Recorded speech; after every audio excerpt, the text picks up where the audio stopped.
여러분 안녕하십니까? 뉴스가 있는 저녁을 시작합니다. 소비자 물가가 넉 달 연속 3%대 상승을 기록했습니다. 서민 생활과 밀접한 체감 물가를 따로 떼서 보면 이것보다 훨씬 더 올랐습니다. 물가 상승은 앞으로도 상당히 오랫동안 계속될 전망이어서 미리미리 다각도로 치밀하게 대책을 마련해야겠습니다. 뉴스가 있는 저녁, 오늘 준비한 주요 내용들을 윤보리 앵커가 소개해드립니다. 전해주시죠. 네, 오늘의 주요 뉴스 전해드립니다. 더불어민주당 이재명 대선 후보는 코로나19 피해 보상을 위한 추경 확보 의지를, 국민의힘 윤석열 후보는 과학기술 분야 공약을 밝혔습니다. 이 후보 부인의 과잉 의전 논란, 윤 후보의 군 면제와 처가비리 의혹 공세도 가열되고 있습니다.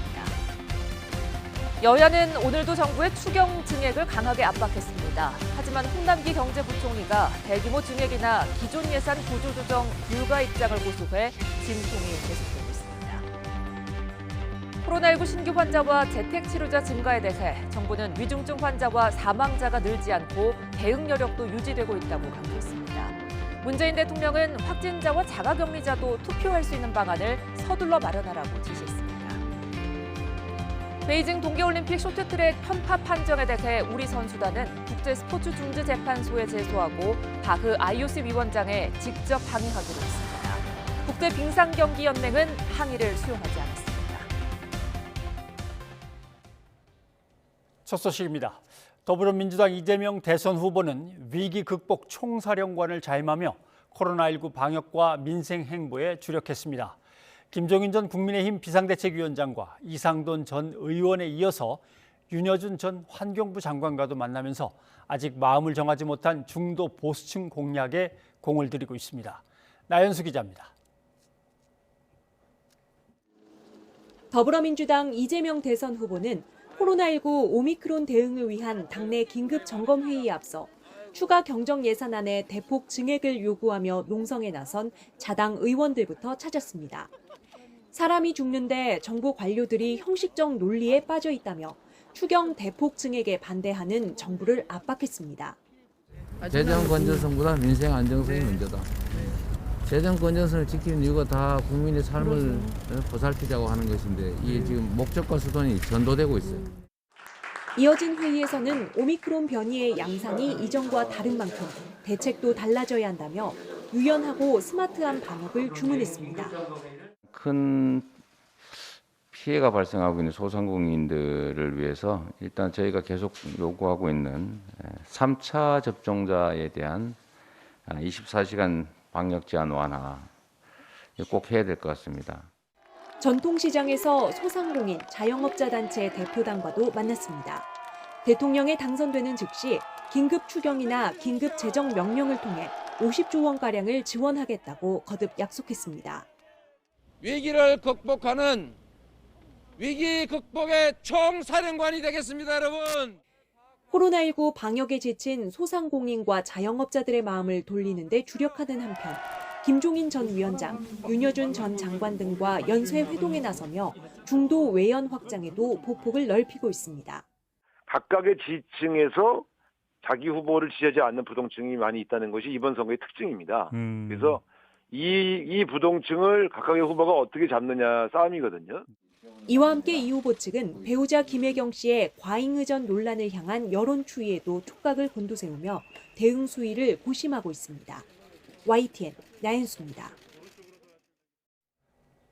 국민의힘 윤석열 대선 후보는 과학기술계와 택시업계를 찾아 문재인 정권 실책을 부각하는 데 주력했습니다. 탈원전처럼 정치가 정책을 흔드는 것을 원천 차단하겠다며 고위공직자범죄수사처는 전면 개혁하겠다는 뜻을 재확인했습니다. 부정원 기자입니다. 과학기술계와 만난 윤석열 후보는 과학기술 추적자에서 선도자로의 담대한 변화를 선언했습니다. 그 첫걸음으로 대통령 직속 과학기술위원회를 꾸려 직접 챙기고 주요 의사결정의 중심에 과학기술을 놓겠다고 약속했습니다. 연구자, 개발자, 기업 현장의 전문가, 과학기술 행정가들로 구성된 민간 합동위원회를 통해 국가과학기술에 대한 전략 로드맵이 수립되어야 합니다. 동시에 지원은 하되 간섭하지 않는 자유로운 연구 환경을 조성하겠다고 강조했는데 특히 정치가 정책을 흔드는 사태를 원천 차단하겠다면서 문재인 정부의 탈원전도 겨냥했습니다. 현 정권은 정치를 과학기술의 영역까지 끌어들였습니다. 권력이 정치적 목적을 위해 과학기술을 흔들어서는 안 됩니다. 이어 택시업계와 만난 윤 후보는 국민의힘은 언제나 택시의 친구였다면서 플랫폼 갑질과 요금 규제 문제 등도 개선하겠다고 약속했습니다. 정부가 재정 지원을 안 하는 대신에 가격이라고 하는 것을 어느 정도 자율적으로 하게 풀어주든지 입장이 명확하지 않습니다. 정책 행보를 통해 현 정권과의 차별성을 부각하려는 시도인데 문재인 정부의 대표적 수건 사업이었던 고위공직자 범죄수사처를 두고도 권력의 시녀가 돼버렸다며 대대적인 개혁 의지를 재확인했습니다. 지금의 공수처는 권력 비리에 대해서 사정하는 것이 아니고 거의 권력의 시녀가 돼버렸습니다. 국민의힘은 호남으로의 외연 확대 자신감도 내비치며 이준석 대표가 호남 목표 득표율을 25%로 상향하기도 했습니다. YTN 부장원입니다.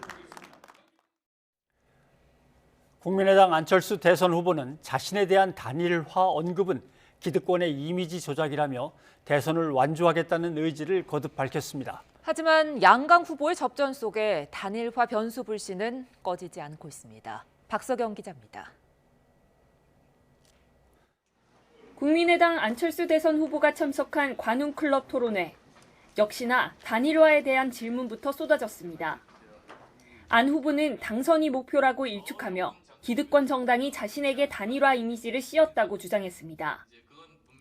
국민의힘 윤석열 후보가 언급한 후보자 사이 단일화 담판이나 공동정부 구성도 고려사항이 아니라고 강조했습니다. 9번의 선거, 매번 선거 때마다 도중에 그만두고 도중에 단일화를 했다고 이렇게 잘못된 이미지가 씌워진 겁니다. 그거야말로 사실 잘못된 기득권 정당의 정치 세력의 이미지 조작인 거죠. 하지만 이재명, 윤석열 후보의 접전이 계속되면서 단일화 이슈의 비중은 갈수록 커지고 있습니다. 국민의힘 이준석 대표는 날짜까지 못 박으며 사실상 안 후보의 거취 판단을 압박했고 지금 안철수 후보가 놓인 처지나 이런 것을 봤을 때 그런 방식은 가당치가 않습니다. 주말 이전에 아마 어떤 정치적인 판단들을 해야 되지 않을까 그런 생각을 합니다. 국민의당 권은희 원내대표는 국민의힘을 강하게 비판하며 단일화 가능성은 0%라고 선을 그었습니다. 국민의힘은 국민의당을 속값으로 논하면서 한껏 무시와 조롱을 하면서 존중에 대한 어떤 인식도 없는 정치 세력임을 드러냈는데요. 정치권 바깥에서도 단일화 요구가 거셉니다. 보수 시민단체들은 윤 후보와 안 후보가 직접 만나 담판을 지으라며 무기한 농성에 들어갔습니다.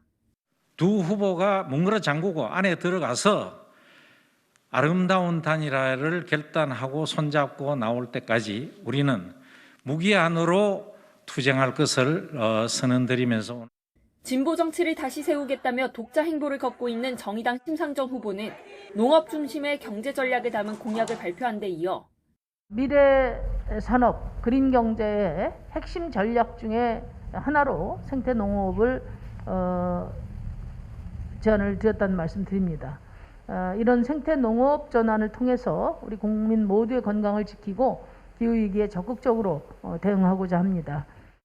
지워진 사람들, 즉 사회 취약계층을 만나는 행보를 이어갔습니다.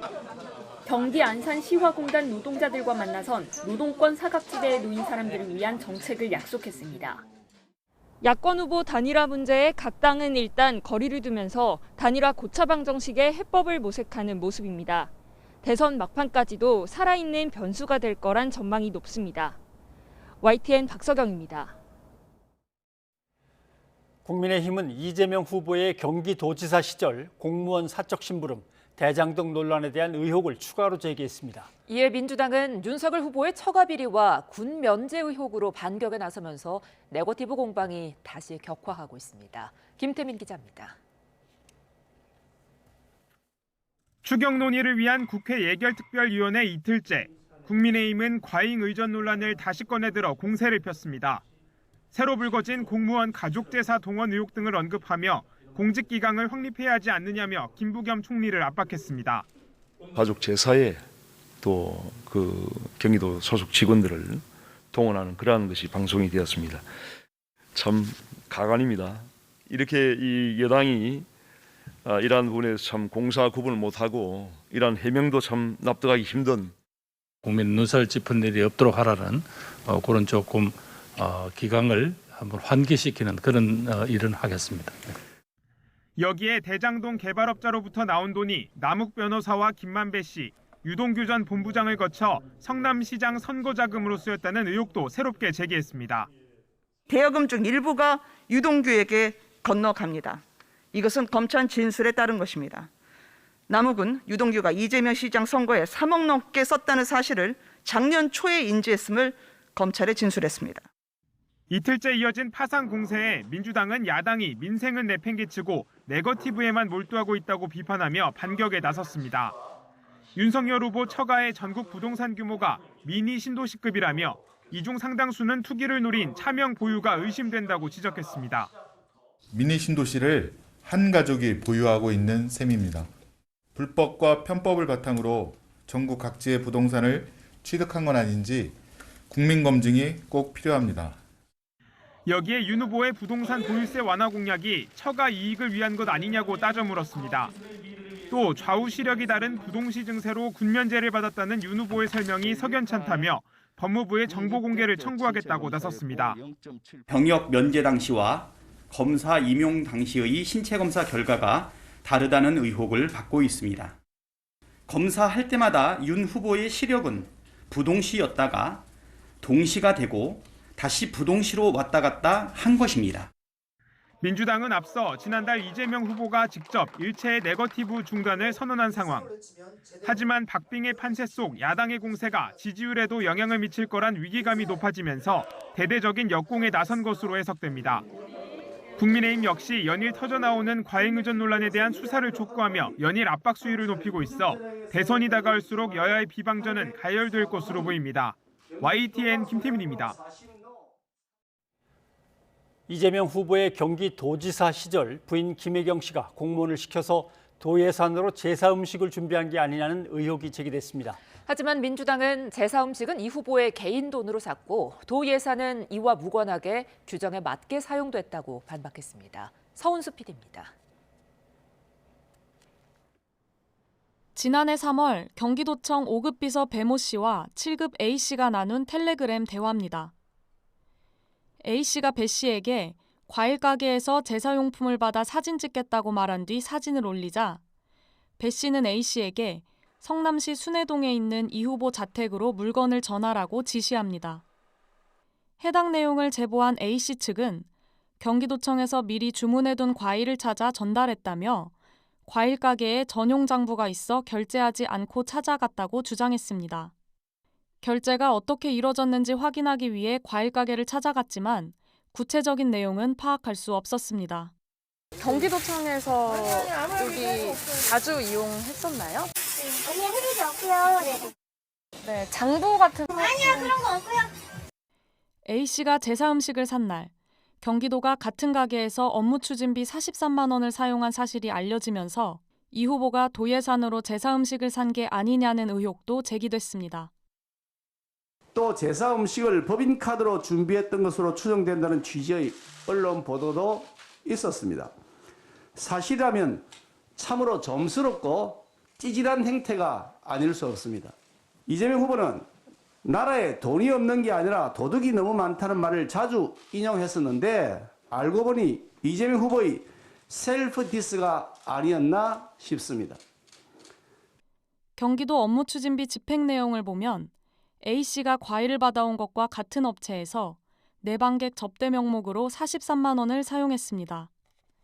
이에 대해 민주당 선대위는 업무 추진비로 구매한 건 지출결의서와 전표를 통해 구매했고 목적대로 사용했다며 제사 음식은 이 후보 개인 현금으로 결제해 영수증은 없다고 밝혔습니다. 경기도는 해당 업무 추진비의 구체적인 내용은 확인하기 어렵다고 말했습니다. 포괄적으로 어떤 매장에서 어떤 목적으로 사용했다라는 정도만 저희가 확인이 되지 그 이상의 내용은 저희가 관련 규정에도 그 이상의 내역을 저희가 확인하라는 따로의 규정이 없어서 확인이 어렵습니다.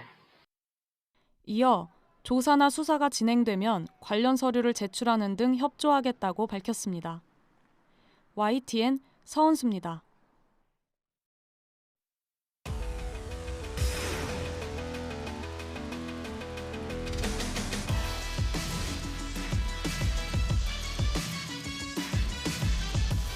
(3차) 접종자에 대한 24시간 방역 제한 완화 꼭 해야 될 것 같습니다.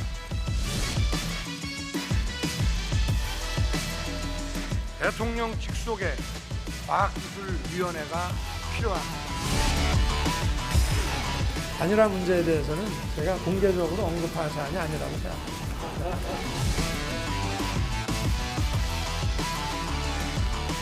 굉장히 귀중한 시간을 단일화에 거의 한 15분에서 30분 이렇게 쓰는 일은 없었으면 좋겠습니다. 제가 지금 단일화에 대해서 고민하고 있지 않다 보니까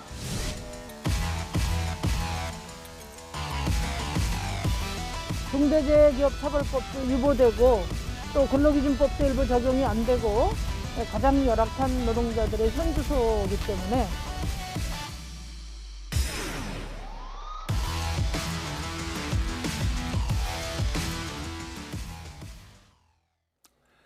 네, 대선이 채 한 달도 남지 않은 상황에서 후보자들의 의혹을 둘러싼 네거티브 난타전은 여전히 뜨겁습니다. 관련된 내용을 김성환 시사평론가와 함께 살펴보도록 하겠습니다. 어서 오십시오. 네, 예. 안녕하세요. 자, 추경 얘기를 해보죠. 추경, 올해 첫 추경 처리를 이제 해야 되는 상황인데 홍남기 부총리는 민주당 의원하고도 설전을 벌일 정도로 여기서 팽팽하게 맞서고 있습니다. 이재명 후보도 여기에 대해서 이제 압박에 나서기 시작했는데 한번 좀 들어보실까요? 네.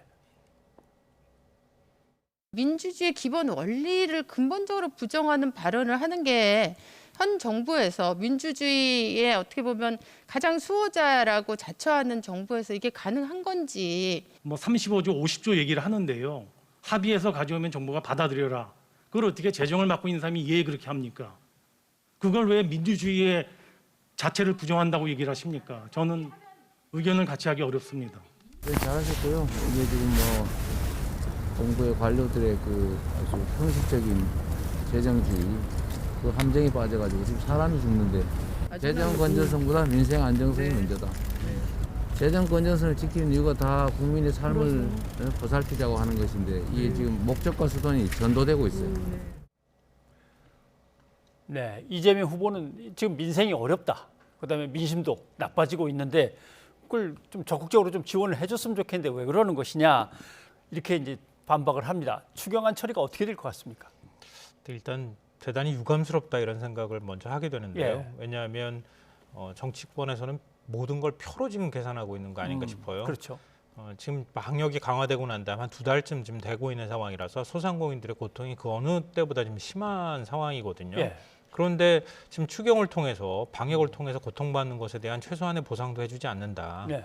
아마 굉장히 그 원망을 살 거라고 보는데요. 근데 표로 계산한다고 제가 말씀드리는 것하고 연결되는 얘기인데 누구 책임으로 돌아갈 것인가 이걸 가지고 지금 주판화를 튕기고 있는 것 같아요. 예. 그러니까 집권 여당한테 책임이 더 많이 돌아가지 않겠습니까? 자연스럽게. 왜냐하면 문재인 정부고 문재인 정부에서 좀 추경안 편성하려고 하는데 아니 지금 기존안보다 더 많이 예산 편성하기 어렵습니다. 그래서 예. 14조 원에서 아마 더 늘린다 하더라도 얼마 안 늘릴 것처럼 얘기하고 있거든요. 또 어제 국회 상임위 그러니까 보건복지위하고 산자위에서 40조 원으로 늘리는 안을 일단 통과를 시킨 상황이에요. 예. 그러니까 민주당 입장에서는 공식선거운동 들어가기 전인 14일쯤에는 일단 어떤 방식으로든 대폭 증액한 추경안을 통과시키는 게 목표다 이렇게 얘기를 하고 있고요. 왜냐하면 책임이 민주당으로 돌아올 가능성이 있기 때문에. 또 국민의힘 쪽에서 보기에는 지난번에 재난지원금 한번 전 국민한테 지원을 해줬다가 선거에서 참패했다고 하는 트라우마가 있는 상황이잖아요. 예. 그리고 우리가 천천히 가도 책임은 결국 민주당 쪽에 돌아갈 수밖에 없을 것이다. 이재명 후보한테 돌아갈 것이다. 이렇게 생각하고 있는 것 같아요. 그래서 일단 정부안으로 추경안 통과시키고 난 다음에 우리가 집권하고 나면 세출 구조조정을 통해서 추가적으로 추경안을 편성하는 안을 우리는 선호한다. 이렇게 얘기를 하고 있는 겁니다. 예. 이게 지금 민주당하고 국민의힘의 생각이 전혀 다른 거예요. 갖다 표를 놓고 지금 같이 고민하고 있는 것이다. 예. 이렇게 얘기를 하고 있는 건데요. 과연 이게 표 계산으로 될 문제인가? 여기에 대한 기본적인 합의부터 되고 난 다음에 그다음에 여야가 논의를 해도 늦지 않는다. 근데 지금 이제 그 단계까지 못 가고 있는 것 같아요. 이렇게 되면은 결국 민주당이 강행 처리로 14일 이전에 할 것이냐 말 것이냐 이런 논의밖에 안 되는 거거든요. 과연 거기까지 어렵네요. 가야 되는가 이런 생각이 드네요. 이렇게 숫자를 가지고 표를 가지고 계산하는 중에도 이제 중소상공인이나 자영업자들은 이제 무너지고 문을 닫고 합니다. 그렇지만 다시 그러면 지원금이 나오면 그게 다시 일어서서 회복이 되느냐? 못 그럴 사람들도 많거든요. 자, 그러니까 어찌 됐든 간에 합의가 어느 정도 금액에서 되든 간에 일단 먼저 통과시키라는 겁니다. 그러니까 최소한의 합의를 이룰 수 있는 부분이 있으면 합의 이뤄서 소상공인은 먼저 도와주고 미적미적하면서 하지 말고요. 지금 300만 원, 200만 원 주는 걸로는 안 된다고 하는 게 공감대를 이룰 정도라면 그 정도 합의는 이룰 수 있지 않겠습니까? 그걸 계속 뭉그러뜨리면서 침대 축구하듯이 그냥 미루지는 말라는 얘기입니다. 예, 알겠습니다. 자, 이제 네거티브 공방이 뜨거워졌는데 하나씩 좀 봐야겠습니다. 민주당은 윤석열 후보의 처가 전체적인 어떤 부동산 소유를 갖다 큰 그림을 내놓으면서 공세를 강화했습니다. 한번 좀 보시죠. 미니 신도시를 한 가족이 보유하고 있는 셈입니다. 불법과 편법을 바탕으로 전국 각지의 부동산을 취득한 건 아닌지 국민 검증이 꼭 필요합니다. 글쎄 뭐 저는 잘 모르는 얘기고요. 그리고 뭐 한 2년 동안 탈탈 다 털었으니까 뭐 수사를 다 하지 않았겠습니까? 윤석열 후보는 자신 있다는 거고 다 털어봤으니까 이미. 그리고 도대체 부동산 사업을 하는 사람이 샀다 팔고 한 걸 다 모아가지고 갖고 있다라고 얘기하는 거 아니냐, 이제 이런 반박인 것 같습니다. 글쎄요, 어디까지가 사실인지는 정확하게 아직은 모르겠어요. 예. 서로 간에 주장이 부딪히고 있는 상황인데요. 전 잘 모르는 일입니다라고 얘기하는 것은 거짓에 가까운 거라고 보고요. 저거는 뭐 해명이 안 된다고 보는데요. 기존에 윤석열 후보가 나는 이 정권의 피해자니까 피해자 프레임을 계속 얘기해 왔잖아요. 그러니까 내가 문제가 있다고 하면은 다 털어서 그걸 다 봤을 텐데 문제가 없으니까 말 없었던 거 아니냐 이렇게 비껴가려고 하고 있는 것 같은데요. 근데 부동산 문제는 일단 검증의 대상은 될 수밖에 없을 것 같아요.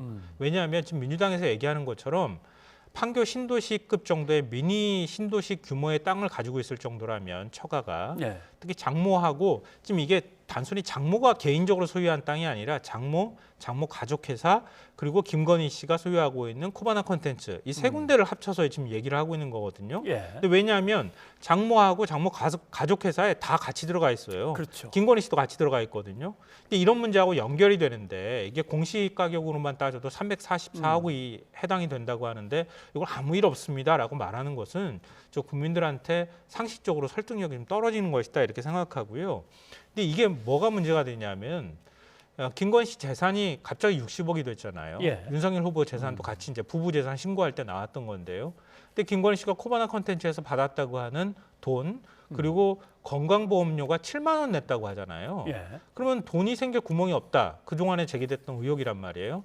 그러면 도이치모터스 주가 조작 사건에 이른바 전주로 있었다라고 얘기하는 게 11억 원인데 그 11억 원을 가지고 재산을 부풀린 거냐 아니면 가족회사를 통해서 또 다른 돈이 있는 것이냐 이런 부분이 하나가 있고요. 돈이 어디서 나왔느냐 이게 연결이 되는 게 있고요. 또 하나는 지금 가지고 있다고 하는 19만 평 가운데 한 16만 평의 경우에는 지금 부동산 실명법 위반 혐의로 지금 재판이 진행 중인 상황이에요.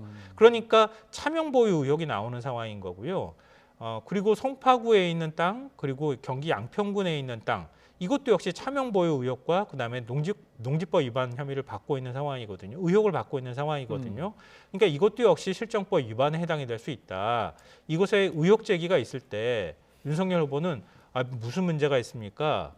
이미 다 나는 피해자인데 이렇게만 얘기해서 될 게 아니라 민주당이 해명하라 이렇게 요구하는 것처럼 민주당이 해명하라고 하면 국민의힘에서도 윤석열 후보도 해명을 해야 되겠죠. 자, 아무튼 차명으로 보유를 하고 있는지 안 하고 있는지는 자료들을 다 내놓으면서 소명을 하면은 뭐 그건 그때 또 보도가 되겠죠. 그런데 갑자기 병역 관련해서도 다시 윤 후보를 갖다 공격하고 나섰습니다. 부동시 문제인데 아까 잠깐 등장했습니다. 한번 들어보시죠. 병역 면제 당시와 검사 임용 당시의 신체 검사 결과가 다르다는 의혹을 받고 있습니다. 검사할 때마다 윤 후보의 시력은 부동시였다가 동시가 되고 다시 부동시로 왔다 갔다 한 것입니다. 이건 이제 병역 문제가 걸려 있으니까 이것도 은근히 예민한 문제긴 합니다. 근데 이제 그 선거가 막바지로 다가오니까 사실은 네거티브하고 예. 검증은 백장장 차이잖아요. 그렇죠. 어떤 분들은 네거티브로 볼 거고 어떤 분들은 검증으로 볼 거라고 생각하는데요. 일단 병역 문제하고 연결이 됐다고 예. 하는 점에서 한번 들여다볼 필요는 있을 것 같습니다. 이게 이제 처음 나왔던 의혹은 아니고요. 윤석열 후보가 검찰총장에 임명될 때 인사청문회 때도 나왔던 얘기였어요. 예. 그때 나왔던 얘기를 제가 말씀드리면 윤석열 후보가 서울대 79학번이거든요. 근데 80년, 81년 이렇게 두 차례 병역을 이제 연기를 했어요. 예. 그리고 난 다음에 이제 신체 검사를 받게 됐는데 그때 부동시가 나왔어요. 부동시는 보통 양쪽 눈의 시력 차이가 많이 나거나 아니면 한쪽 눈은 근시고 한쪽 눈은 원시일 경우에 부동시 판정이 나는데요. 윤석열 후보의 경우에는 한쪽 눈은 0.8, 한쪽 눈은 0.1 이렇게 나와서 이제 병역이 면제가 된 거예요. 근데 이 인사청문회 때 지금 이제 국민의힘 의원들이죠. 그렇죠. 의혹 제기를 했던 게 뭐냐면은 아니 그러면은 고등학교 생활기록부에 시력 검사한 거 있지 않느냐. 예. 그거 하고 그다음에 검사 임용 때 임용했을 때 신체 검사 받았을 때 그때 의료 기록을 제출해 달라라고 했는데 당시 윤석열 후보는 제출하지 않았어요. 예. 근데 지금 윤석열 후보는 당시 이제 내정자죠. 그리고 지금 윤석열 후보는 아니 나 인사청문회 때 다 검증받았다 이렇게 얘기를 하는데 엄격하게 말하면 검증받은 것은 아닙니다. 인사청문회를 거쳐 통과했다는 얘기가 되는 건데 검증받았다는 것은 아니고요. 근데 뭐 모르겠어요. 네. 이 각 후보한테 이거 내놔라 저거 내라 한다고 다 내놓으면 그게 또 논란이 될까 봐 걱정하는 것인지 모르겠는데 양쪽 눈 시력은 뭐 안과 가면 한 10분이면 다 검사할 수 있잖아요. 그러니까 그거 내놓으면 아주 간단한 일인데 어찌됐든 또 다른 공세가 있을까 봐 안 내놓는 것 아닌가 뭐 이런 생각은 들어요. 근데 민주당 주장은 하여튼 동시와 부동시가 계속 반복됐던 상황을 어떻게 설명할 거냐. 예. 병역 면제 의혹이 있다. 뭐 면탈 의혹이 있다 이렇게 주장하고 있습니다. 자, 이제는 이제 국민의힘도 맞불을 놓고 있습니다. 먼저 제일 강하게 요새 밀고 있는 것이 이재명 후보 부인 김혜경 씨의 어떤 과잉 의전 또는 거기에서 비춰지는 어떤 공정과 갑질의 문제 이런 것들을 이제 얘기하죠. 한번 보시죠. 경기도가 소유하고 있는 의전 차량인데 이재명 후보 자택 인근의 순회동 주민복지센터를 차고지로 지정해 두고 이 후보 자택인 순회동 아파트에 주차해 놓았다는 겁니다. 이재명 후보 부부의 사적 활동에 이용되었다고 보는 것이 우리 일반적인 국민들의 상식적 판단 아니겠습니까? 가족 제사에 또 그 경기도 소속 직원들을 동원하는 그러한 것이 방송이 되었습니다. 참 가관입니다. 이렇게 이 여당이 이러한 부분에서 참 공사 구분을 못하고 이러한 해명도 참 납득하기 힘든. 예. 자, 김혜경 씨의 의전 관련이라든가 아니면은 공무원들이 집안일을 갖다가 거들었냐 아니냐 이런 것들이 이제 계속 불거져 나오는 거죠. 이재명 후보 캠프에서 방어하기가 대단히 어려운 이슈를 들고 나온 것이고요. 그리고 설을 지나면서 이재명 후보 지지율이 답보 상태이거나 오히려 좀 빠진 것으로 나오는 이유도 결국 김혜경 씨와 관련한 과잉 의전 논란 때문이 아닌가. 그러니까 국민의힘 쪽에서 바라볼 때는 이건 굉장히 여론에 잘 드는 칼이구나, 카드구나라고 생각을 하니까 계속 지금 공세를 펼치는 상황인 것 같아요. 그러니까 서로 주장은 엇갈리지만 어찌됐든 간에 공무원이 일부 역할을 했다고 하는 것을 부인하는 것은 아닌 상황이기 때문에 그래서 국민 여론이 좋지 않은 것은 분명한 것 같아요.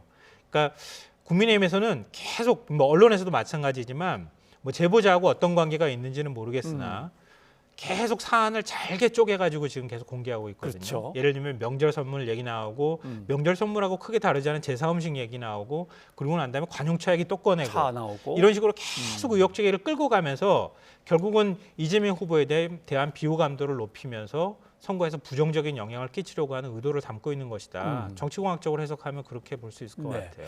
지금 말씀하신 대로 잘게 쪼개갖고 계속 내놓고 민주당은 여기에 계속 대응을 하다 보니까 여기서 이제 삐그덕거리면서 실수가 나오죠. 나도 그래봤는데 뭘라든가. 그다음에 이제 예를 들면은 아니 도대체 뭐 폭로 준비하면서 공무원 생활한 거야? 도대체 뭐 하려고 공무원 생활을 한 거야? 뭐 이런 얘기 2차 가해 아니야? 뭐 이런 것까지. 그러다 보니까 결국은 이재명 후보 주변에서 경기도 성남시 쪽 사람들을 좀 뺐으면 이런 얘기까지 나오더군요. 글쎄 어디까지 대응하는데 일종의 이제 성남시에서부터 같이 했었던 측근들이 관여가 됐는지는 잘 모르겠어요. 제가 알기로는 이런 일을 대응하는 데 있어서 관여를 했다고 보기는 좀 어려울 것 같은데요. 각각의 역할을 보면 어찌 됐든 간에 우려하는 점은 크게 두 가지인 것 같아요. 첫째로는 언론에서 제기하는 의혹이 예를 들면 김혜경 씨가 그 5급 공무원이라는 별정직 공무원한테 직접 지시했다고 하는 지시했다고 하는 내용이 들어간 것은 아니고 배 씨가 별정직인 7급 공무원한테 얘기한 걸 가지고 김혜경 씨가 다 지시한 것처럼 하는 것은 이건 추단에 의한 보도를 하고 있는 것이 아니냐. 이게 불만이 하나가 있는 것 같고요. 또 하나의 불만은 아니 김혜경 씨만 파느냐. 예를 들면 도이치모터스 주가 조작 사건에 지금 김건희 씨의 경우에도 전주로 있다고 하는데 지금 이제 40만 원 결제했다, 11만 원 결제했다고 하는데 그건 11억 원 아니냐. 근데 11억 원에 대한 얘기는 없고 지금 검찰 조사 받으라고 소환 통보했는데 나 대선 이후에 나가겠어 그러면서 소환도 안 하고 있는, 조사도 안 받고 있는 것에 대해서는 왜 아무 말도 안 하느냐. 이건 좀 형평성이 어긋나거나 언론 지형이 너무 한쪽으로 기울어진 것 아니냐. 이런 것에 대한 불만이 하나가 담겨 있는 것 같고요. 또 하나 이제 당에서 나오는 걱정은 뭐냐면 이게 국민 여론에 좋지 않은 영향을 미칠 수 있는 사안임에는 틀림이 없는데 자꾸 거기에 대해서 대응한다고 맞대응하는 방식으로 가다 보니까 이게 대응을 제대로 하지 못할 경우에는 오히려 더 큰 분란의 소지는 아니면 빌미를 주고 있는 것 아니냐.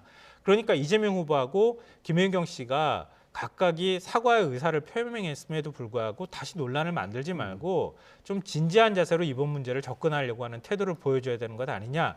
이런 우려의 목소리가 나오고 있는 것 같습니다. 네, 알겠습니다. 자, 하나만 간단하게 더 논의를 한번 해보죠.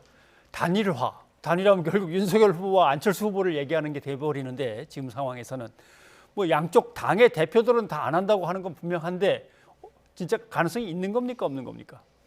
이제 마지막으로 내놓을 수 있는 카드가 이거밖에 없으니까 단일화. 이제 다 내놨구나. 공약도 나올 만큼 다 나왔고 후보들과의 의혹과 관련되는 내용도 거의 다 나온 것 같아요. 그 마지막 변수가 될 만한 건 단일화밖에 없으니까 단일화 얘기를 자꾸 양쪽에서 꺼내는데 어느 쪽이 김빼기를 하려고 하는지는 모르겠는데 만약에 단일화가 성사가 되면 마지막에 B카드가 될 수 있는 것은 뭐 부인하기 어려운 사실인 것 같아요. 그러니까 국민의힘 입장에서 안철수 후보하고 윤석열 후보 단일화가 될 경우에는 좀 더 확실한 승기를 잡을 수 있다. 불안하게 이기는 것보다는 그게 낫지 않겠느냐 이런 것 같고요. 민주당에서 바라볼 때는 DJ 편합이 오히려 제가 볼 땐 더 가까워요. 거기에. 왜냐하면 가치가 다른 사람이 만나야 되거든요. 그렇죠. 그러니까 윤석열 후보와 안철수 후보가 만날 경우에는 가치가 다른 게 아니라 일종의 뭐랄까 선거 전략이 아니라 전술적 측면에 있어서의 단일화에 가까운데 민주당하고 만약에 국민의당하고 만날 경우에는 DJ 편합이 호남과 충청 그리고 진보와 보수, 민주 개혁 세력과 그리고 기득권 세력 이렇게 만났던 다른 사람이 만났을 때 시너지나 폭발력이 있는 것처럼 노무현 정몽준도 마찬가지였거든요. 그런 것처럼 단일화가 성사가 될 수만 있다고 하면은 개헌을 고리로 해서 책임 총리제를 준다거나 더 많은 거를 내어주더라도 오히려 더 큰 시너지가 날 수 있지 않겠느냐 이런 건데요. 이거는 어찌됐든 간에 정치 공학적 분석이에요. 그러니까 안철수 후보가 과연 어디까지 동의할 수 있을 것이냐, 또 철수할 것이냐 이런 문제하고 연결이 될 거기 때문에 과연 이 전술적인 측면에서 단일화의 김빼기 차원하고 별도로 진짜 판을 흔들 만큼 논의가 진척될 수 있을 것인지 이건 뭐 사실 지금은 아무도 모르는 상황인데 제가 볼 땐 시간이 너무 없어요. 그러니까 한 달도 안 남았는데. 저한테 현실 가능성이 있겠습니까?라고 물어본다 그러면은 글쎄요. 가능성은 별로 많지 않아 보이는데요라고밖에 말씀드릴 수가 없을 것 같아요. 알겠습니다. 오늘 여기까지 듣겠습니다. 김성환 평론가 고맙습니다.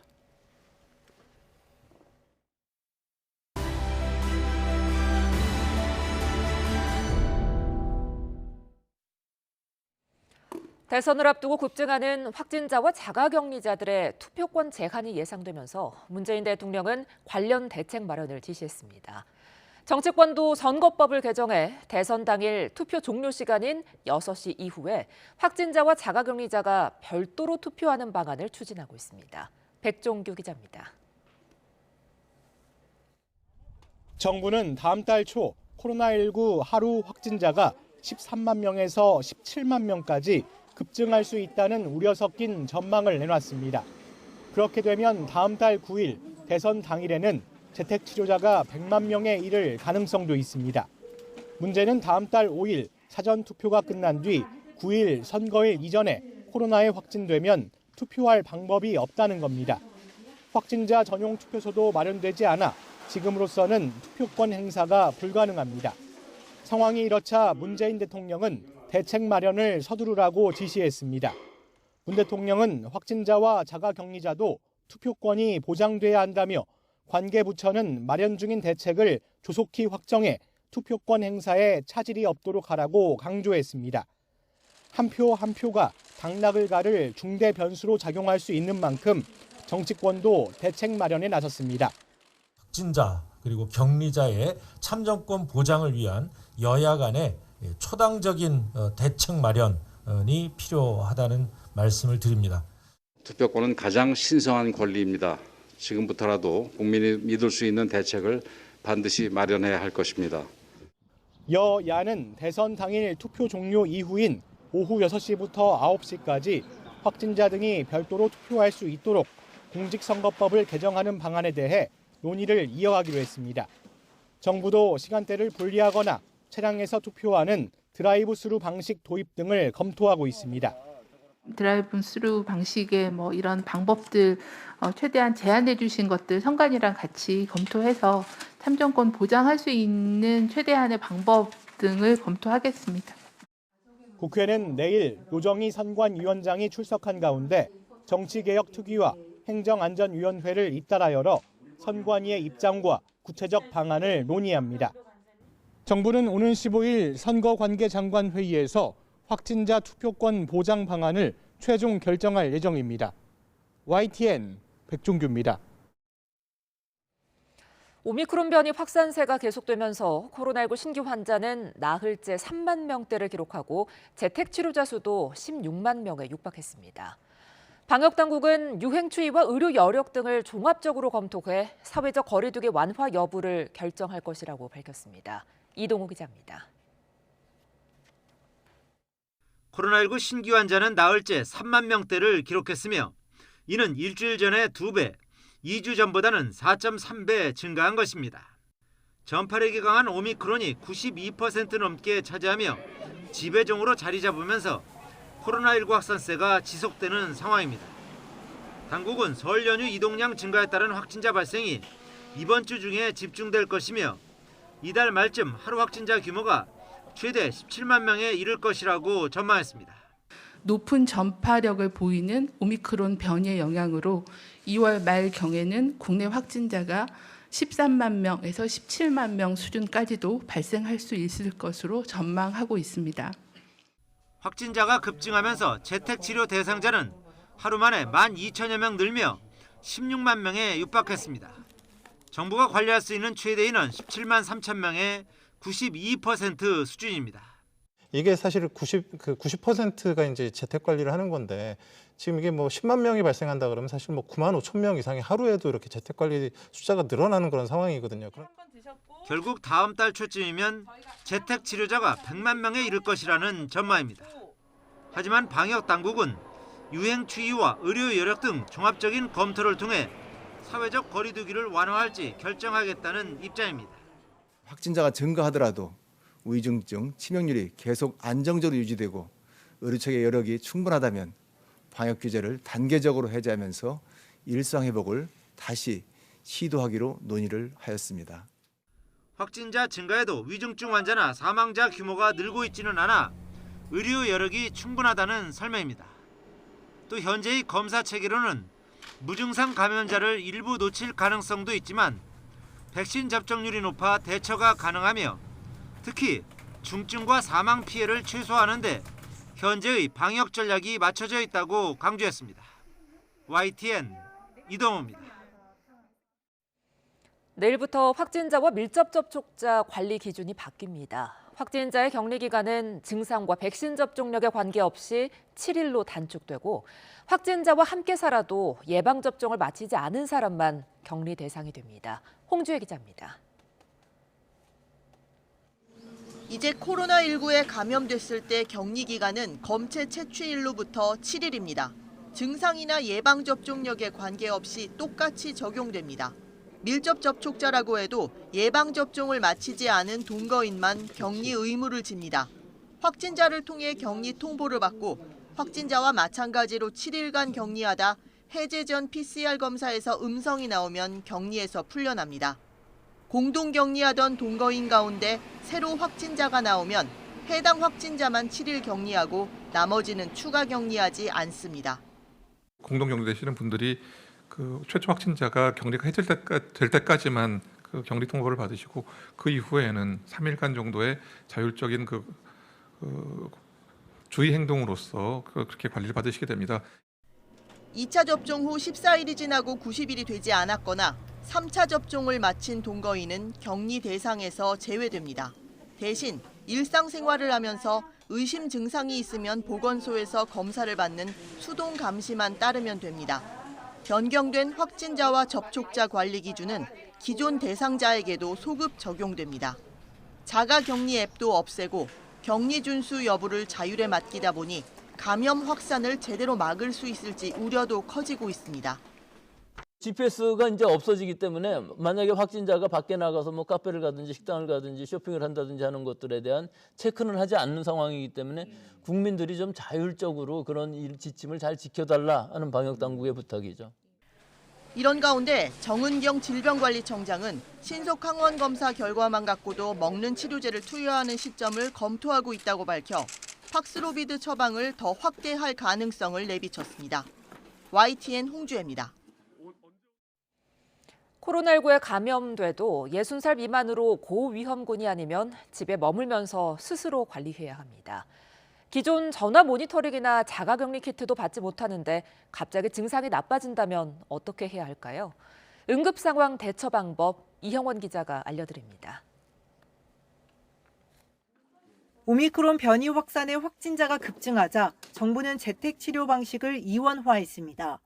60살 이상 고령층과 50대 기저질환자 등 고위험군은 의료기관에서 건강 상태를 관찰하지만 60살 미만의 일반관리군은 스스로 상태를 살펴야 합니다.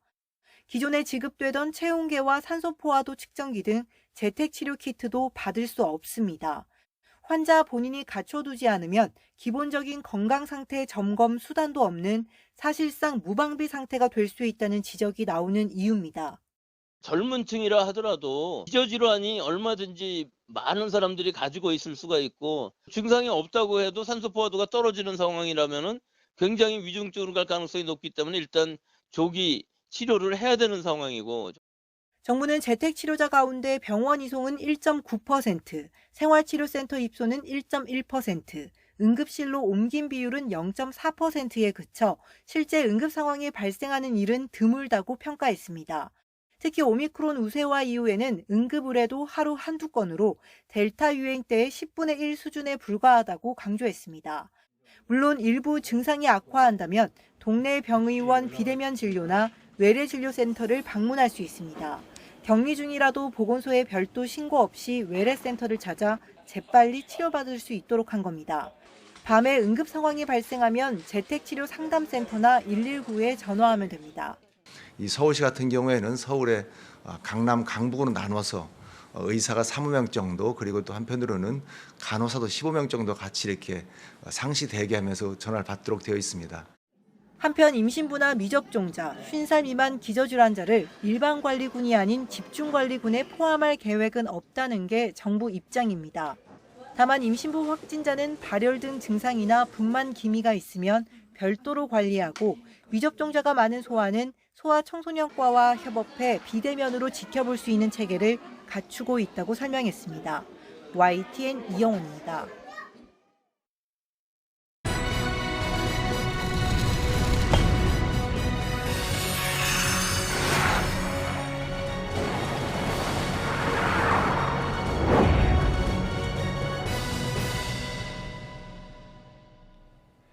금메달 기대를 한몸에 받았던 스노보드의 이상호 선수가 불과 0.01초 차로 올림픽 2연속 메달 꿈이 좌절됐습니다. 쇼트트랙도 판정 논란 속에 좌절하면서 우리 선수단은 닷새째 메달 소식이 없습니다. 김대겸 기자입니다.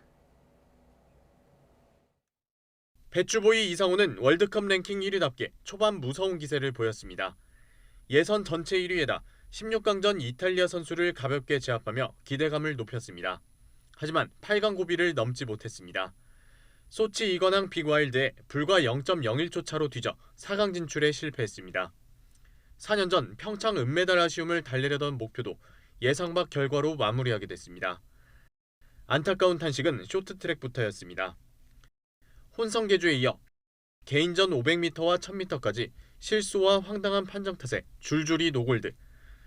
차준환이 싱글쇼트 개인 최고점에 전체 4위로 프리 무대를 남겨두면서 남자 피겨 사상 첫 메달 희망에 불씨만은 살아남았습니다. YTN 김대겸입니다. 한국 선수단이 쇼트트랙 편파 판정 문제를 스포츠중재재판소에 제소하기로 했습니다. 하지만 경기를 준비한 선수들의 노력을 생각해서 보이콧은 하지 않겠다고 밝혔습니다. 보도에 이지은 기자입니다. 누구보다 잘 달리고서 기회를 도둑맞은 황대영과 이준석. 편파 판정에 대한 분노 속에 선수단장은 IOC에 항의하고 국제스포츠중재재판소에 제소하겠다는 계획을 밝혔습니다. IOC 바위원장님께 부당한 관행에 대한 재발 방지를 강력하게 요청을 하겠습니다. 올림픽 기간 중 국제스포츠중재재판소로 향하는 건 오심으로 0.1점을 손해보고 금메달을 빼앗겼던 아테네 올림픽 체조 양태영 사건 이후 18년 만입니다. 그러나 당시 재판소는 조작이나 매수가 아닌 실수에 따른 오심은 번복 대상이 아니라는 판결을 내놨습니다. 쇼트트랙 팀은 경기 직후 국제빙상연맹에 항의했지만 연맹은 판정이 잘못되지 않았다고 밝혔습니다. 충분히 예상을 했고요. 저희가 바라는 거는 뭔가 하면은 우리가 앞으로 남은 종목이 많은데 우리 선수들한테 또 이런 부당한 불이익이 생길까, 그거를 염려해서 저희가 이렇게 하는 거고, 그리고 조금 더 강력하게 제소를 하려고 하고 있습니다. 눈 뜨고 코 베이징이라는 말이 나올 정도로 이해 불가능한 실격 처리에 여론이 들끓고 있는 상황. 하지만 선수단은 보이콧은 고려하지 않고 있습니다. 남아있는 경기가 더 많기 때문에 준비를 해온 선수들을 위해서 지금 할 수 있는 모든 조치를 다 취한 다음에. 판정 논란은 다른 종목에서도 벌어지고 있습니다. 스키 점프에서는 유니폼이 헐렁하다는 이유로 일본과 독일 등 선수 5명이 무더기로 실격됐습니다. 일본에서도 큰 논란이 되고 있고요. 앞으로도 여러 경기에서 비슷한 문제가 생기면 베이징 올림픽 전체적인 문제라고 볼 수 있겠죠. 근대 올림픽은 스포츠를 통해 세계 평화에 이바지하자는 정신으로 시작됐습니다. 그러나 편파 판정과 그들만의 잔치로 얼룩진 모습은 올림픽에 대한 근원적인 회의마저 불러일으키고 있습니다. 중국 베이징에서 YTN 이지은입니다. 베이징 올림픽 편파 판정 논란에 대해 우리 정치권도 오랜만에 한 목소리로 비판의 날을 세웠습니다. 어젯밤 SNS에 편파 판정에 실망과 분노를 금할 수 없다는 글을 올린 더불어민주당 이재명 후보, 오늘도 비판의 목소리를 이어갔습니다. 우리 국민들이 가지시는 분노에 저도 같은 느낌을 갖습니다.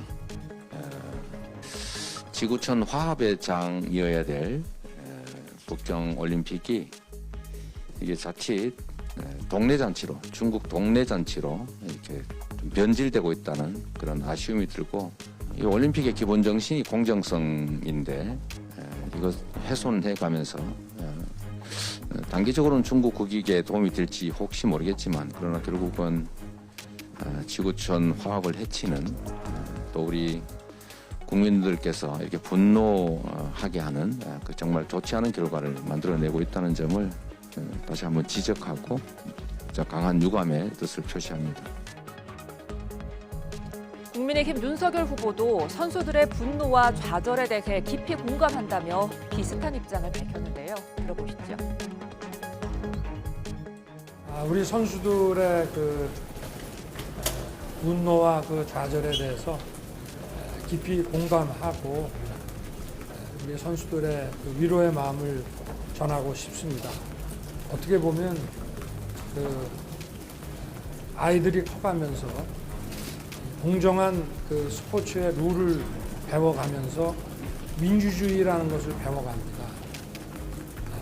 이번 그 올림픽 상황을 보고 우리 아이들이 어떤 공정이라는 문제에 대해서 많이 실망하지 않았을까.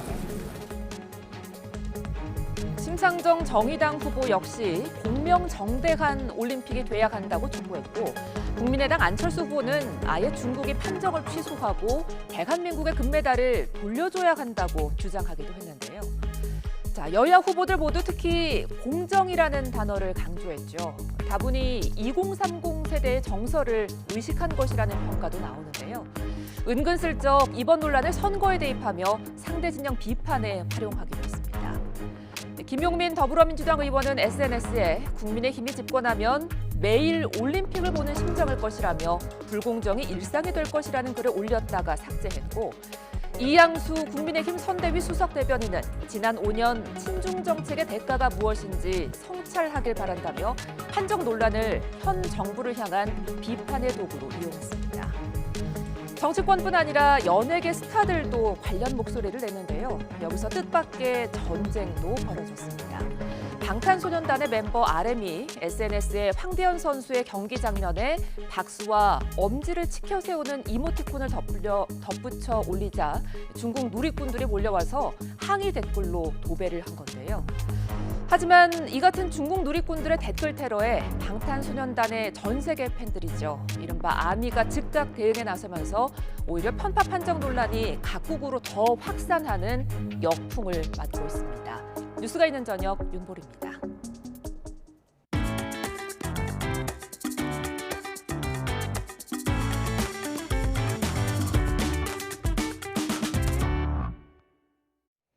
북한이 중국 국경 인근의 ICBM, 대륙간 탄도미사일 기지를 운용 중인 모습이 포착됐습니다. 미군은 훈련 모습과 공격용 무기를 잇따라 공개하며 북한에 경고 메시지를 보냈습니다. 이승윤 기자입니다.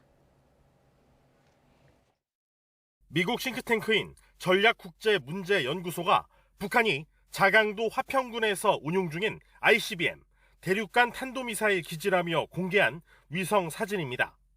북중 국경에서 25km 떨어진 곳으로 여의도 면적의 2배가 넘는 6제곱킬로미터 면적을 차지하고 있지만 ICBM이 배치된 징후는 아직 없습니다.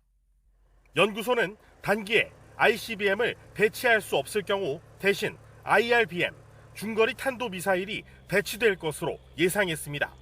또 이 기지가 운영, 유지되고 있고 인프라 개발도 진행 중이라고 분석했습니다.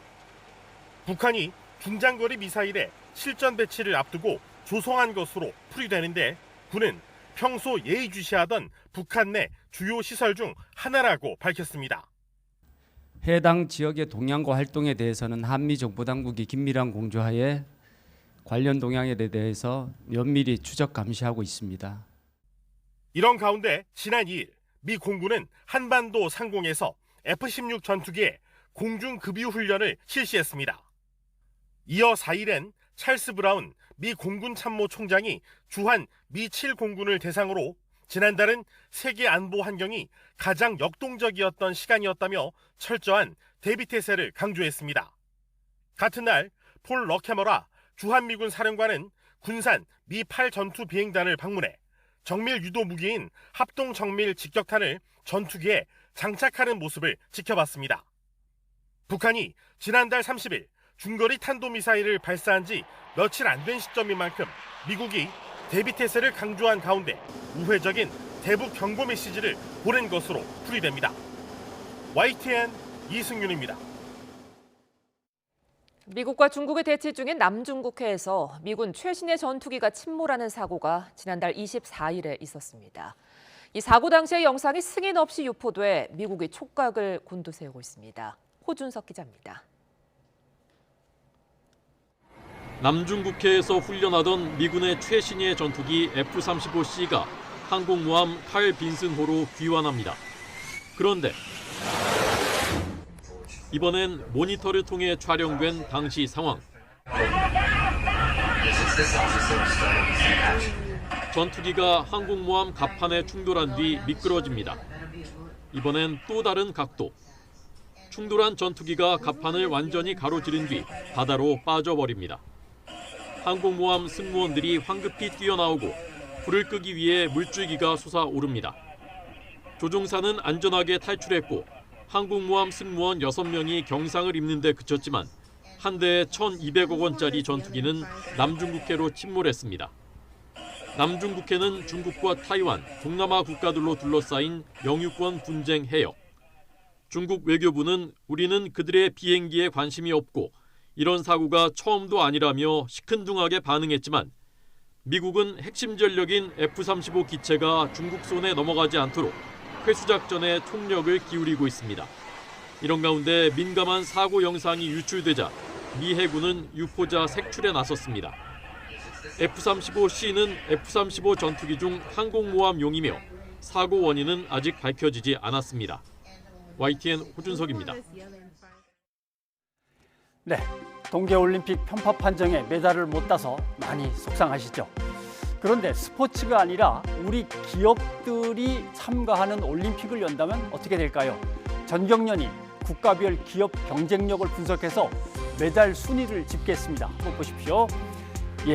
전국경제인연합회의 2021년 글로벌 500대 기업 경쟁력입니다. 일단 제일 중요한 거는 저쪽에 있는 대표 순서입니다. 올림픽에 내보낼 만한 대표 선수들을 뽑는 거에서 기준을 통과한 명수 자체가 미국이 122명, 중국이 135명, 일본이 53명, 우리는 15명밖에 되지 않는 것부터가 이제 문제죠. 자, 우리는 메달을 은메달, 기술 쪽에서 은메달, 삼성전자 딱 하나 땄습니다. 자, 20개 분야 중에서 은메달을 겨우 따낸 반도체, 그 반도체 중에서도 인재, 인력 양성 부문만 한번 떼내서 살펴보겠습니다.